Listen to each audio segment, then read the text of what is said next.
Here are 5 NFL players that I think are going to break out in the 2025 season. This list is just offensive players, and I've stayed away from second-year players just because we are expecting them to improve. First player on my list, I'm going with Marvin Mims Jr., the wide receiver for the Denver Broncos. He had a really solid second year in the NFL, just over 500 yards and 6 touchdowns. He's a really good deep ball threat, and Cortland Sutton is now clearly the wide receiver 1 there. And I'm expecting Mims to jump up to the wide receiver 2 position on a good Broncos offense now.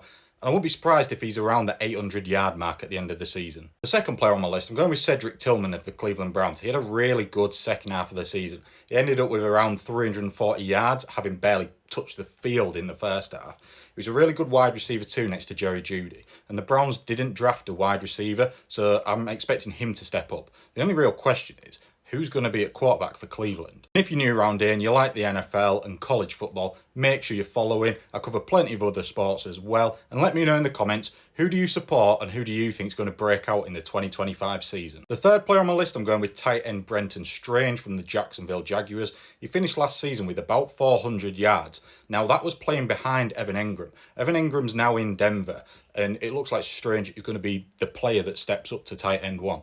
Brian Thomas Jr. and if Travis Hunter does play offense, they're going to attract a lot of attention. So I expect Brenton Strange to be a real check down target and just a bit of a chain mover. I wouldn't be surprised if he gets up to sort of the 600, 700 yard mark this season. Next player on this list doesn't really have the stats to match the other guys, but I'm going with Jake Bobo, the wide receiver for the Seattle Seahawks. And it's mainly down to role. In his spells on the field, he's looked quite tidy and quite solid. But now there's no DK Metcalf, there's no Tyler Lockett. Jackson Smith-Njigba is clearly the wide receiver 1. Cooper Kupp, clearly the wide receiver 2, and a bit more of a short field player. I think Jake Bobo could be the guy that takes the top off a defense, and he could be a really nice target for Sam Darnold. So I'm expecting his stats to really increase this season. And this last spot, I was really torn who to go with. I wanted to go with a running back. I was torn between Tank Bigsby and Chase Brown.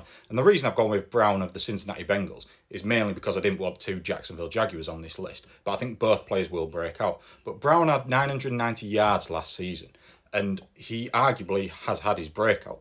But I just think in this Cincinnati offense, they're going to need him to go up another level to get them in the playoffs, because the defense is still not very good, especially if they lose Trey Hendrickson.